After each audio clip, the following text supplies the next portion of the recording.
अभिनयाचे दोन मूळ प्रकार आहेत. एक आहे रिअलिस्टिक अभिनय आणि दुसरा आहे नॉन रिअलिस्टिक अभिनय. एक वास्तववादी आणि एक अवास्तववादी. आपण याच्यापेक्षा जरा आणखी पुढे जाऊया.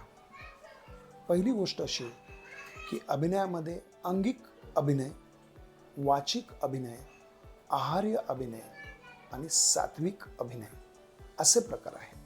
वाचिक अभिनय म्हणजे काय? तर वाचिक अभिनय म्हणजे जो रेडिओ जॉकी करतो, बिना अभिनयाचा रेडिओ जॉकी बोलू शकणार नाही. दुसरी गोष्ट ही की तुम्ही आहार्य अभिनयमध्ये काय असतं? तर आहार्य अभिनयमध्ये तुम्हाला शरीरामध्ये बदलाव करायला लागतो. जसं नटरंग फिल्ममध्ये जो पैलवान होता तो नाचा झाला. त्याच्यानंतर सात्विक अभिनयामध्ये जे महापुरुष घडले, ज्या स्त्रियांनी पराक्रम केले, त्यांची जी पात्र आपण करतो त्याला सात्विक अभिनय असं आपण म्हणतो. अंगिक अभिनय हा पण एक महत्त्वाचा प्रकार आहे. ज्यावेळी भाषाचा शोध नव्हता लागला त्यावेळी सुद्धा एक अभिनय होता. खानाखुणा करून